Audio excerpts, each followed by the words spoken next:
리춘심 27세 여성은 압록강 근처 작은 농촌 마을에서 태어났어요. 어릴 때부터 라디오에서 흘러나오는 노래만 들으면 눈빛이 달라지는 아이였죠. 엄마, 저 사람 이름이 뭐야? 이선희래. 남조선 가수야. 엄마는 작게 웃으면서도 주변을 한번 훑어봤습니다. 남한 가수 이름을 입 밖에 꺼내는 일조차 조심해야 하는 곳이었으니까요. 춘심은 그날 이후로 이름도 얼굴도 제대로 모르는 남한의 여자 가수들을 마음속에 쌓아두고 살았습니다. 이은아, 이선희, 심수봉 어른들이 속삭이듯 말하는 이름들을 몰래 따라 불러보면서요. 창고 뒤, 강가 둑길, 옥수수밭 사이에서 아무도 없는 줄 알 때 살짝 목소리를 내보는 게 그녀에게는 유일한 자유였어요. 하지만 노래만으로는 배가 채워지지 않았습니다. 아버지가 농장 분조에서 받아오는 배급은 점점 줄어들었고 어머니는 장마당에 나가 하루 종일 서 있어도 집으로 가져올 수 있는 건 감자, 몇 알, 옥수수 가루 조금이 전부인 날이 많아졌습니다. 춘심아, 오늘은 그냥 물에다가 소금 조금 넣어 먹자. 응, 엄마. 괜찮아. 나 내일 조금 덜 먹으면 돼. 그런 말을 하면서도 배에서는 소리가 났습니다. 배고픔은 사람을 솔직하게 만들고 때로는 잔인하게 만들죠. 어느 날 이웃 오빠가 몰래 USB 하나를 건네주었습니다. 소리 조심하고 봐. 남조선 노래야. 밤이 깊고 모두 잠든 뒤 창문을 이불로 덮고 낡은 TV에 USB를 꽂았습니다. 화면이 깜빡이더니 현란한 조명과 함께 노래가 흘러나왔습니다. 무대 위에서 웃으면서 노래하는 여자 가수들. 관객은 자유롭게 박수치고 누구도 얼굴을 감추지 않았습니다. 그걸 본 순간 춘심의 가슴이 쿵 내려앉았습니다. 나도 저렇게 무대 위에서 노래할 수 있으면 어떨까? 그 꿈은 너무 먼 이야기처럼 보였지만 동시에 너무 선명했습니다. 평양에도 가본 적 없는 시골 처녀가 남한 무대에 선다는 건 상상만으로도 죄가 되는 세상이었지만요. 시간이 지나면서 마을의 공기는 점점 더 무거워졌습니다. 국가안전보위부에서 내려온 사람들은 장마당을 돌아다니며 이상한 물건, 이상한 노래를 단속했습니다. USB, CD, 외부 영상 들키면 집안 전체가 끌려가 조사받을 수 있다는 소문이 돌았습니다. 어느 날 장마당에서 잘 알고 지내던 언니가 갑자기 사라졌습니다. 누군가 그러더군요. 남조선 노래 들었다가 걸려서 어디론가 끌려갔다더라. 그 소문을 들은 날 밤 춘심은 USB를 손에 쥐고 한참을 서 있다가 결국 그걸 불에 태웠습니다. 불꽃 속에서 노래가 사라지는 것 같았습니다. 타는 플라스틱 냄새를 맡으면서 춘심은 마음속으로만 노래를 불렀어요. 언젠가는 저편에서. 그러던 어느 겨울 아버지가 쓰러졌습니다. 오래된 영양실조, 과로, 그리고 치료받지 못한 병들이 한꺼번에 몰려온 결과였습니다. 병원에 가도 약이 없었습니다. 간호원은 차갑게 말했죠. 가족들이 알아서 먹을 걸 챙기고 쉬게 하는 수밖에 없어요. 돈도, 약도, 방법도 없었습니다. 그때 어느 친척이 낮은 목소리로 말했습니다. 중국에 가면 일자리도 있고, 약도 있고, 남조선 갈 수 있는 길도 있다더라. 그 말은 춘심의 귀에 깊게 박혔습니다. 아버지 약도 사고 언젠가 남조선 가서 노래할 수 있는 길 내가 만들 수 있을까? 배고픔과 절망, 그리고 오래된 꿈이 한데 뒤엉켜 결국 탈북이라는 두 글자로 굳어졌습니다. 엄마, 나 국경 넘어서 일 좀 하고 올게요. 아버지 약도 사오고 돈도 좀 벌어올게요.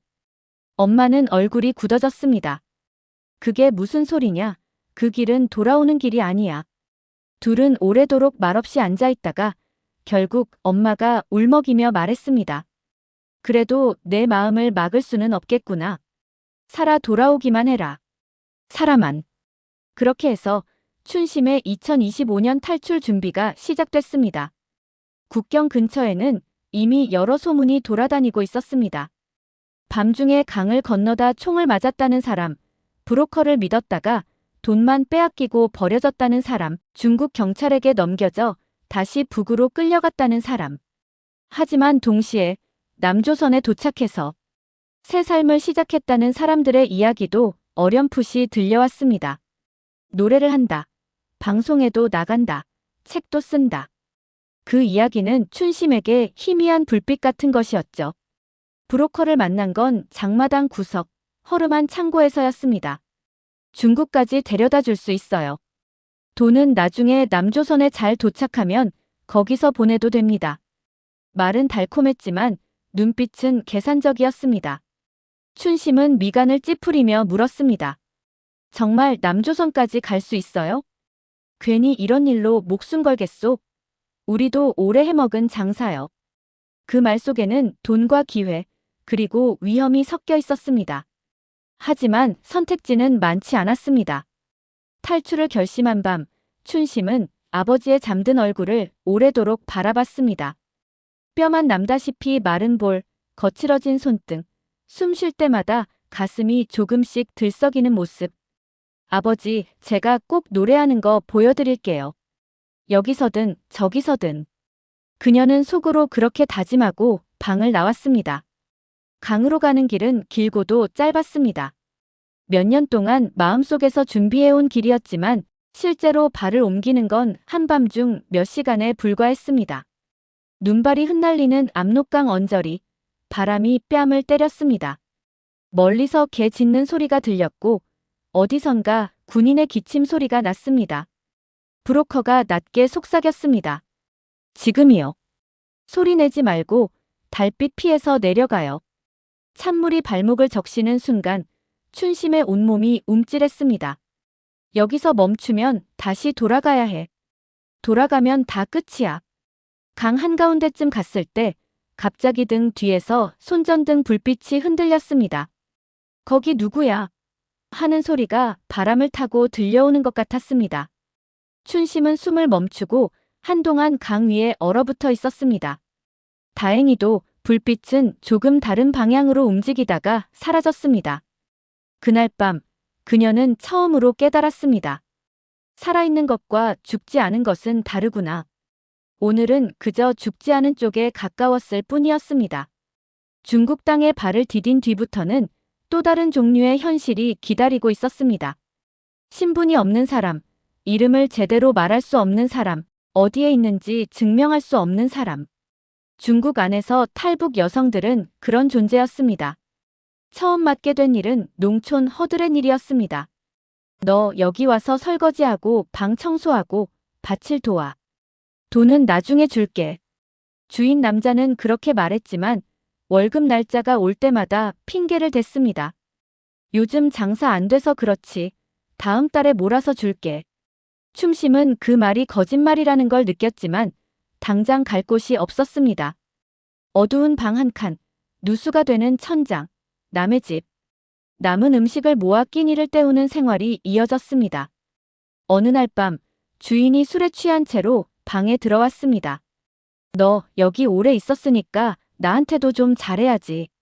목소리는 흐릿했지만 눈빛은 술 기운이 아니라 다른 욕망으로 흐릿해져 있었습니다. 춘심은 등을 벽으로 붙이고 손을 앞으로 내밀었습니다. 저 그런 거 하려고 온 거 아니에요. 일만 시키세요. 그 말을 하자 남자의 표정이 빠르게 변했습니다. 내가 지금 어디서 왔는지 알지? 북한으로 돌려보내버릴까? 그 말 한마디는 칼보다 날카롭게 가슴을 찔렀습니다. 그날 밤, 방 안에서 무슨 일이 있었는지는 구체적으로 말하지 않아도 우리는 대략 상상할 수 있습니다. 몸보다 마음이 더 깊이 다치는 일들. 싫다고 말해도 통하지 않는 자리에서 인간은 서서히 자신을 잃어갑니다. 하지만 춘심은 완전히 꺾이지 않았습니다. 그녀는 마음속으로 숫자를 세며 버텼습니다. 하나, 둘, 셋 오늘이 끝나고 또 다른 날이 온다. 언젠가 여기서 나간다. 그녀가 다시 길을 나설 수 있었던 건 같은 숙소에서 일하던 또 다른 탈북 여성 덕분이었습니다. 여기 계속 있으면 안 돼. 우리 같은 애들한테 이런 식으로 위해를 가한 게 한두 번이 아니래. 나 아는 사람 통해서 더 안전한 곳으로 갈 수 있어. 춘심은 처음에는 믿지 못했습니다. 하지만 그 언니의 눈빛에는 오래 버텨온 사람만이 가진 결심이 있었습니다. 나도 남조선에 가서 사람답게 살고 싶어. 너는 노래하고 싶다며. 여기서 이렇게 살 거야? 그 한마디가 마음속에서 꺼져가던 불씨에 다시 바람을 불어넣었습니다.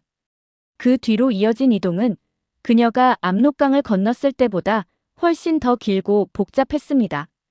낡은 버스, 사람들 사이에 껴서 숨죽이고 가야 했던 밤열차, 창문을 종이로 가린 허름한 여관 방들. 중간중간 그녀는 심장이 터질 것 같은 순간들을 보냈습니다. 단속이 있다는 소식이 돌면 하루 종일 방 안에서 나가지 못하는 날들도 많았습니다. 그러면서도 머릿속에서는 자꾸 무대가 그려졌습니다. 마이크를 쥔 손, 관객의 얼굴, 노랫말. 그녀는 밤마다 입술만 움직이며 나만 노래를 흉내냈습니다. 나중에 진짜 무대에 서면 이 시간을 다 잊을 수 있을까? 결국 제3국의 한 작은 도시에서 남한으로 연결되는 문을 만났습니다. 철문 하나, 그 앞에 작은 초인종, 그리고 눈에 보이지 않는 수많은 서류와 절차들. 문이 열리기 전 춘심은 속으로 되뇌었습니다. 여기까지 왔는데 설마 다시 돌아가라는 말은 안 하겠지. 그 문을 통과해 길고 복잡한 절차를 거쳐 마침내 한국 땅에 발을 디뎠을 때 그녀는 갑자기 눈물이 났습니다.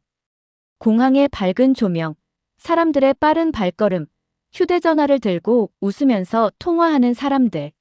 모든 것이 낯설고 모든 것이 부러웠습니다. 정착센터에 머무는 동안 그녀는 자신이 겪은 일을 조금씩 말해보기 시작했습니다. 처음에는 입안에서 말이 잘 떨어지지 않았습니다. 중국에서 당했던 모욕과 두려움, 여자라서 당했던 폭력, 그리고 그걸 말하면 다시 상처가 덧나는 느낌. 어느 날 상담사가 조용히 말해주었습니다. 당신 잘못이 아닙니다. 그런 상황에서 살아남은 것 자체가 굉장한 용기예요. 그 말을 들었을 때 춘심은 처음으로 조금 자신을 용서해도 되는 걸까 하는 생각을 했습니다. 남한에서의 삶은 생각보다도 더 복잡했습니다.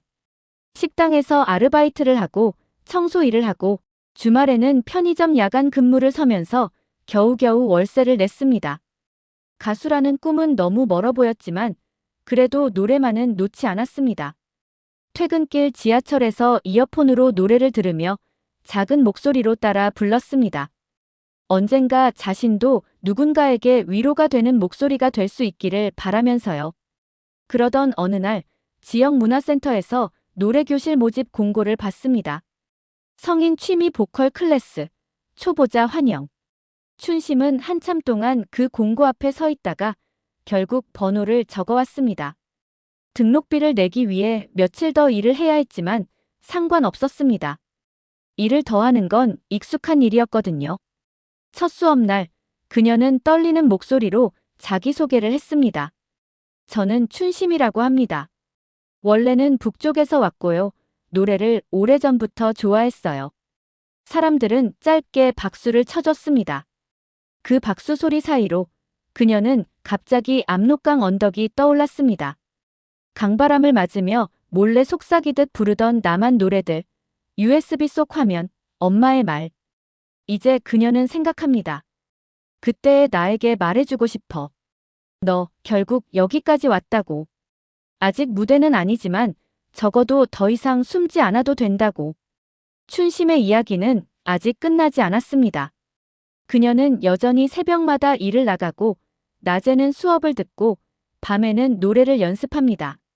하지만 이제 그녀는 단지 탈북자가 아니라 자기 이름을 가진 한 사람, 그리고 언젠가 무대에서 자기 노래를 들려줄 꿈을 가진 가수가 되기 위해 걸어가는 중입니다. 그 길은 쉽지 않을 겁니다. 과거의 상처는 완전히 사라지지 않을 테고 편견과 차별도 때때로 그녀를 힘들게 하겠지요. 하지만 압록강의 찬물 속에서도 중국의 어두운 방 안에서도 작은 방에서 입술만 움직이며 노래를 부르던 그 마음을 생각하면 우리는 알 수 있습니다. 이 사람은 쉽게 꺾이지 않는 사람이라는 걸. 그리고 그런 사람들이 모여서 만들어가는 이야기가 바로 지금 우리가 살고 있는 이 땅의 또 다른 얼굴이라는 걸요. 이제 당신이 이 이야기를 들었습니다. 춘심이라는 이름을 잠시 기억해 주세요. 그리고 화면 너머 어딘가에서 여전히 목소리를 삼키며 살아가는 수많은 사람들을 떠올려 주세요. 언젠가 그들도 숨지 않고 자기 노래를 부를 수 있는 날이 오기를 바라면서요.